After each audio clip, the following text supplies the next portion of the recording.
Buenas y bienvenido a este bloque donde vamos a trabajar la sociedad medieval. En este caso vamos a trabajarlo solo desde el punto de vista de la baja, de la alta y de la plena Edad Media, puesto que la baja Edad Media todo prácticamente sigue igual, son los mismos grupos sociales, aunque cada uno va a tener las consecuencias correspondientes por, ya sabéis, la llegada de la peste negra.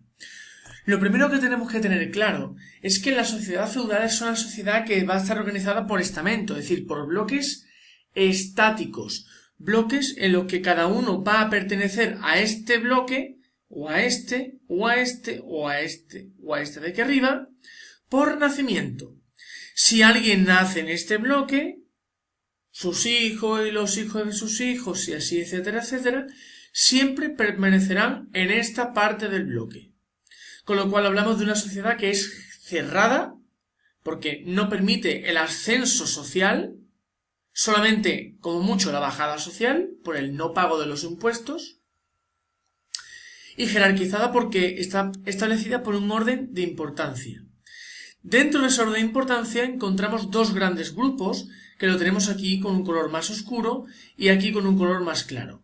El color más oscuro corresponde a los privilegiados, que es esa parte más pequeña, hay menos cantidad de personas que van a tener una serie de privilegios, como el no pagar impuestos. Hablamos, por supuesto, aparte del rey, de los nobles y del clero.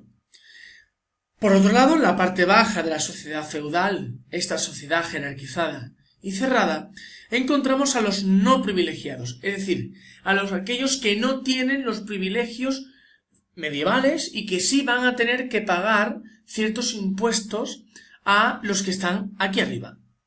¿De acuerdo? Con lo cual, como vemos que la pirámide se ensancha, eso quiere decir que hay una mayor cantidad de personas.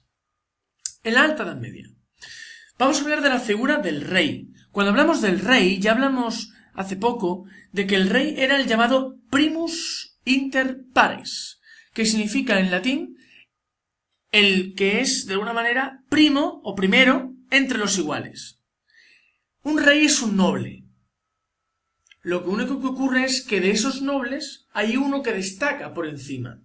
Por eso digo que es el primero entre los iguales. Cuando hablo de iguales, hablo de nobles. Cuando hablo de primero, de que es el más importante de todos esos nobles.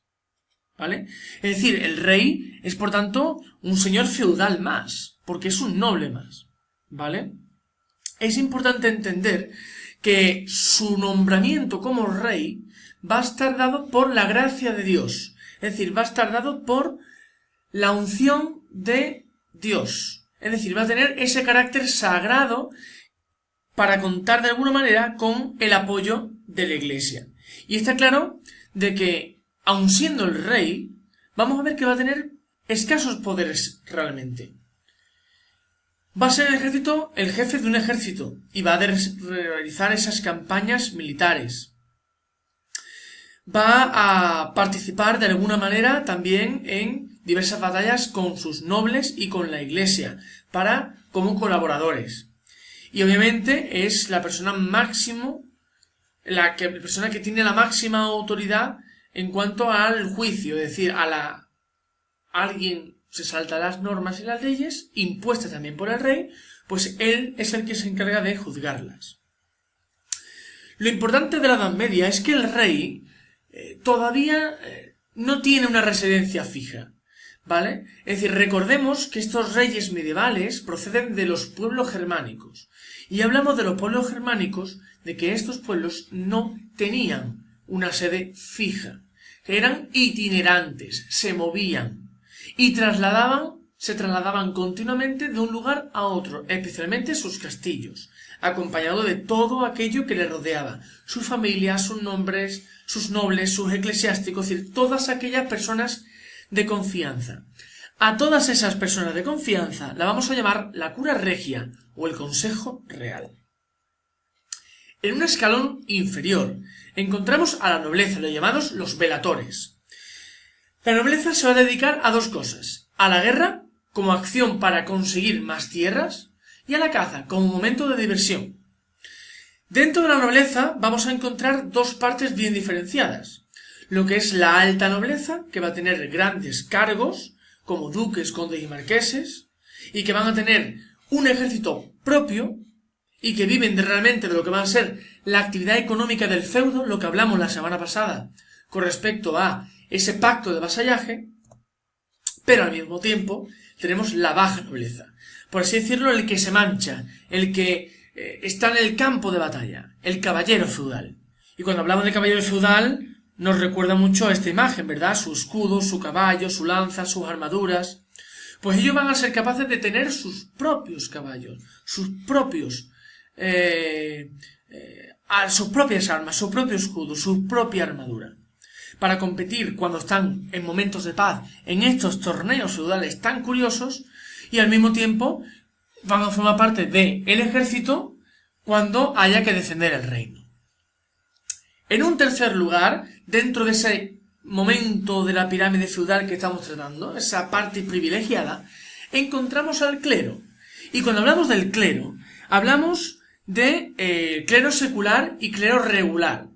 Cuando hablamos de clero secular, hablamos de los sacerdotes, los que están en el pueblo,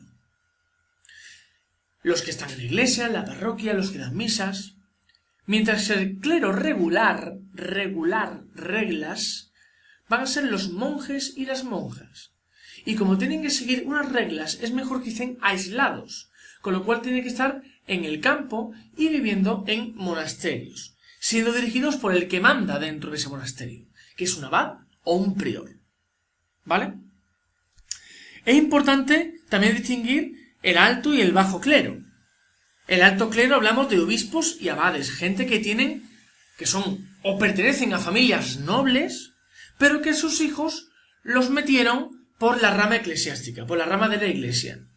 Por otro lado, tenemos el bajo clero, es decir, esos sacerdotes, esos monjes que, pues proceden de una población más humilde, ¿vale? Y que, pues, de alguna manera se meten por la rama también de Dios, por la rama de la iglesia, para poder conseguir y sobrevivir mucho mejor. Por último, los campesinos, pues, van a ser esa parte mayoritaria de la población en la que ya sabéis que su vida, su desarrollo cotidiano iba a ser bastante duro, hasta el punto de que sabéis que la cultura no se comparte y con lo cual van a ser personas analfabetas. Y esto no hace falta decirlo. Ya sabemos que estos campesinos podían ser siervos o libres, es decir, villanos, ¿vale? Bien, pues los reyes y los nobles viven en castillo y vamos a encontrar varias partes en ellos. La muralla, que lo defiende para protegerse de otros enemigos. La torre del homenaje, que es esta de aquí en el centro, que sería la parte donde nosotros vamos a encontrar al rey o al noble, es decir, donde va a residir el noble. Y por otro lado, vamos a encontrar un elemento fundamental también, que ese va a ser el foso y por lo tanto su puente levadizo, que va a servir para poder acceder al castillo y al mismo tiempo poder defenderlo, ¿vale? Y poder, a través de esta compuerta, la llamada el rastrillo, poder acceder al interior. La iglesia ya sabemos que tiene una influencia importante, sobre todo, ya sabemos, en el punto de vista social, cultural, porque es la que enseña, la que traduce libros, la que propaga toda la cultura, y lo van a hacer especialmente en un lugar muy concreto que son los monasterios. Estos monasterios vamos a localizarlos en el campo, y vamos a encontrar en ellos diversos lugares dentro de este edificio en el que van a vivir los monjes y las monjas, ¿vale? Hablamos de que estamos ante... nuestro cole está precisamente dentro de un monasterio, ¿vale? Un antiguo convento, ¿de acuerdo? ¿Qué partes podemos encontrar? Pues podemos encontrar la parte del claustro, que precisamente es donde nosotros ponemos cuando salimos de clase, todo ese cuadrado sería el claustro, es decir, un patio porticado, porque tiene columnas con arcos, y que tiene un jardín central, donde nosotros tenemos a María Auxiliadora. La hospedería. La hospedería es el recinto que acoge a una serie de peregrinos que pues no tienen asilo, no tienen dónde dormir, ¿vale? El refectorio sería la zona del comedor, ¿De acuerdo? Es decir, esa zona donde todos en silencio comen mientras van escuchando una lectura religiosa. La sala capitular es el lugar donde todos se reúnen, sería por así decirlo como la biblioteca, donde todos nos reunimos los profes para hablar sobre las cuestiones que nos rodean sobre nuestro colegio. Y el scriptorium, que es el lugar donde se va a redactar estos manuscritos y se va a propiciar que haya un avance en la cultura. Ya habéis visto, o tenemos aquí enfrente, cuál es la formación que tienen que recibir esos monjes y cuáles son las actividades que tienen que hacer todos los días en estos monasterios. De hecho, encontramos diversas órdenes religiosas, como la benedictina, la cisterciense, la franciscana, la cartuja o la dominica. Y son órdenes religiosas que siguen una regla concreta, por eso es clero regular. Al mismo tiempo, cuando hablamos de nobles, hablamos de órdenes militares, es decir, también monjes guerreros que luchan contra cualquier tipo de influencia religiosa que no es cristiana. Y llegamos a la plena Edad Media. En la plena Edad Media sigue habiendo rey, sigue habiendo campesinos, sigue habiendo nobleza, pero recordemos que empieza a haber comercio. Empieza a haber excedente, cantidad de productos para comerciar y para vender, tanto por la ruta atlántica como por la ruta mediterránea. Y había una serie de personas que se iban a encargar en los burgos, en las ciudades, ¿vale?, de controlar toda esa economía. Por eso es lo que controla la economía de una ciudad, de un burgo, lo llamamos burgueses. Los burgueses, tenemos también dos bandos diferenciados, que serían aquellos que pertenecen a la alta burguesía y que por tanto son ricos comerciantes, son grandes, por así decirlo, para que me entendáis, empresas, grandes prestamistas, grandes bancos, que van a dar dinero. Y van a estar, por tanto, como tienen mucho dinero, más cerca de la nobleza, es decir, del estamento privilegiado, que del no privilegiado. La baja burguesía, precisamente son los que tienen pequeños comercios, pequeños talleres, ¿vale? Hablamos de que la alta burguesía sería, para que me entendáis, Mercadona, y la baja burguesía, pues cualquier señor o señora que abre una tienda de alimentos chiquitita en el barrio. Ambos son burgueses, pero lo que ganan económicamente no es lo mismo. Son estos prestamistas, prestan dinero para que todo el poder económico vaya evolucionando con el tiempo. ¿De acuerdo?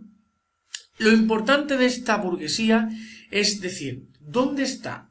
¿En la parte privilegiada o en la parte no privilegiada? No está en ninguna de las dos. Está en la parte central, es decir, no pertenece ni a la nobleza, ni al clero, ni al campesinado. Pero, vuelvo para atrás, sí es cierto de que podemos medio incluir a la alta burguesía en la parte de los privilegiados, porque tienen dinero, y van a contar con la baja burguesía para la parte no privilegiada porque tienen menos dinero. ¿Vale? Bien, pues nada más. Con esto hemos terminado, ¿vale? Todo este bloque. Veis que es sencillo, que no tiene mucho. Y simplemente me cabe destacar una cosa que voy a remarcar que se me ha olvidado, que es... ¿Dónde está?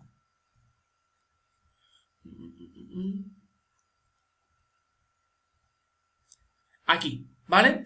Que va a ser lo que vamos a conocer como la querella de las investiduras, ¿vale? Es decir, va a haber un problema importante entre los reyes y el papa para saber qué familias tienen más poder que otra y con lo cual pertenecer al alto clero o al bajo clero, ¿vale? Era un concepto que se me ha olvidado comentar y que es importante. La iglesia también será importante para dos elementos. Uno, lo que vamos a conocer como la paz de Dios. Es decir, aquellos momentos en los que va a haber guerras y que se va a dejar esa guerra para proteger a los pobres para la necesidad del campo. Y la tregua de Dios, en la que se prohíbe de luchar durante momentos concretos cuando hay días festivos de carácter religioso. ¿Vale? Pues nada, nos vemos la siguiente semana y vais respondiendo a las preguntas. Hasta luego.